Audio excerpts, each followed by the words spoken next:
Whether it's racing for real or simulating speed, they go four wide. Ohio's Eldora Speedway never disappoints. And from this hallowed virtual playground, a pair of World of Outlaws racers held serve against a star-studded, invite-only field. On a turn 4, Caden Cornell scores the Eldora iRacing victory. Logan Schuhart getting the win. Tonight, it's round number 2 as the Outlaws and an all-star cast play in the dirt once again from virtual Volusia Speedway Park in Florida. Hey, better buckle up, Buttercup. There are gators in these here parts. Pace truck pulls into the infield, underway for the World of Outlaws Morton Buildings late models. They go into turn 1 side by side and make it 3 wide. Austin Dillon down low. Mike McKinney trying to take the lead there. And Watkins to the inside as well. Oh, trouble. Dillon is sideways. All kinds of carnage right at the front of the field. So again, a nice view of McKinney sawing at the steering wheel, who looks to the inside of the speedway. Corey Gordon to his outside. They battled door handle to door handle down that back arc, if you will. It's certainly not straight at Volusia Speedway Park. Out in front, Matty Watkins in the 99. Corey Gordon around Mike McKinney for the second spot. McKinney tries to power back to the inside, the battle for the second position. And meanwhile, Ashton Winger has worked his way up to the 4th spot. Right behind him, Ethan Tedder in the 29. Boy, Corey Gordon is doing a nice job in that Dryden car. You've seen him on the World of Outlaw Tour. That car actually driven by Chris Madden. He's now taken 2nd place away, and already with 3 Iowa racing wins, he's got his eyes set on the back of that 99 machine. Ashton Winger running a little higher line on the speedway than anyone else. He currently rides in the 4th position. That's the blue and white number 12 as the battle for the lead heats up, and Corey Gordon does a nice job on the inside of the speedway to take command, and McKinney will follow him into the 2nd spot. Now Winger trying to relegate Watkins back to the 4th position. They get together coming down the front stretch. Kenny Wallace out there in St. Louis, Missouri. I know there's a guy, Mike McKinney, the 26-year-old that you've been keeping your eyes on. You've raced with him many times. Dave, the car running second, Mike McKinney, is an amazing story. I race him in UMP Modifieds every week, some 70 races in the Midwest. But here he is making more of a name for himself. Mike McKinney is becoming more popular right now by showing up on national TV. Wow, what a show he's putting on. And a second caution here with 9 laps to go. Who won our CBS Sports inaugural event 1 week ago. Here we go. The race is on. Back underway, and maybe a little tap to the back bumper of the leader by Mike McKinney. 4-car battle for the lead. McKinney pulls alongside. They'll go side by side into turn 3. They bang bumpers into the corner. Oh, Winger is sideways. Everybody saves it. I don't know how that happened, but in all of that, you've got a new leader in Mike McKinney, and from 19th up to 2nd, Trent Ivey. He's battling with Corey Gordon for the 2nd spot. That little tap may be all the driver of the 96 needed. McKinney getting a little help from his friends back there, holding off Corey Gordon, who looked to have this thing well in hand. But with now 2 races to go, how about the man who grew up in Plainfield, Illinois, leading this race, though, in his simulator at home in Indianapolis? We take a look at the race leader as he works the wheel on his sim rig in his apartment in Indianapolis. White flag has been displayed.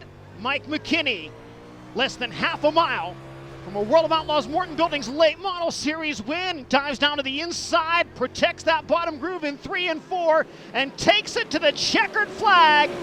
Mike McKinney, the winner at Volusia Speedway Park. Mike, I've been bragging on you that I race you just about every weekday during the Summer Nationals in Illinois. Now, what I want to know is this. Some of our local races pay $700 to win. You just won $1,000. Are you just going to stay iRacing? It's been working out so far, man. Just, these outlaw guys have been putting up a really good deal, and we've been fortunate to win 3 of them now. So had a heck of a race there. I kind of thought I was going to settle in for 2nd, and Corey just kind of got tight there on that restart, and we were able to sneak on under and drive off with the win. So I'm super pumped. I take these deals really serious and put a lot of effort and time into it, and it's a really big deal to me. Pumped you come out here for Knott's Energy Drink and get us another win, and Bill Stein Shocks on board a lot as well, and all of my personal sponsors as well in the real world, CNR Towing and Recovery, Popejoy Plumbing, Dirt Track and App, VP Race Fuels, Elite Chassis, and Doug Curlis as well, who's given me a great opportunity to go late model racing this year, and we can't wait. Pace truck leads the field out of turn 4, dives into the pit area, and we see the green flag. It's Blackjack Brian Brown out to the early lead, sails it high into turns 1 and 2, gets right up to the cushion. William Byron on the inside looking to steal second from the 5 of Brent Marks. Byron almost with the slide job, but here comes the 5 of Marks taking that second spot away. Brownie, though, with a well-timed start, leads in the 21. Byron side by side with Max McLaughlin. There's Christopher Bell. Byron gets into the back of Brent Marks, opens up the inside lane. Christopher Bell trying to capitalize. He drifts to the middle of the speedway. Brent Marks hangs on to the second spot.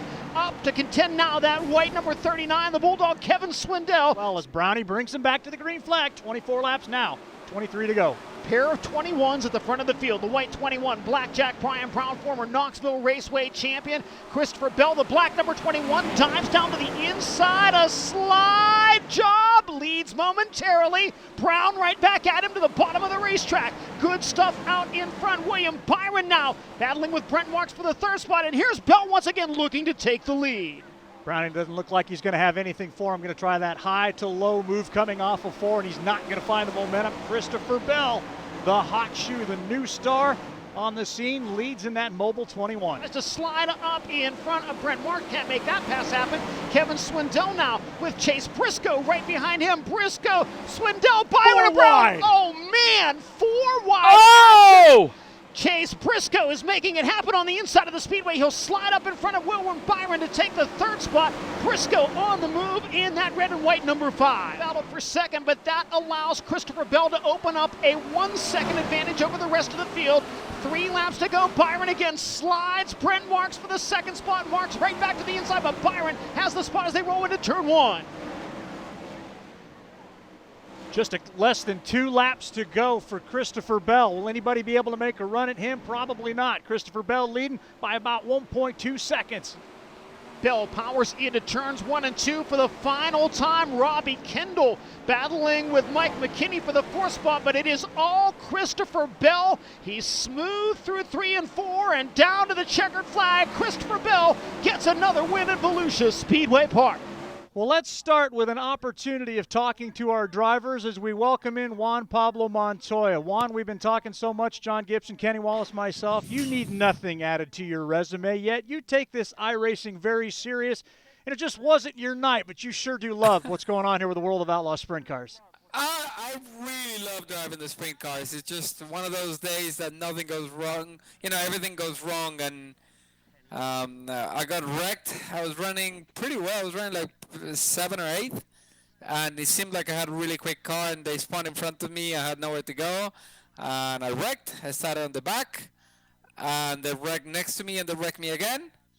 And then when I was getting the wave around at the end, the car shut down, and I didn't have the button to restart the engine setup, so I was out.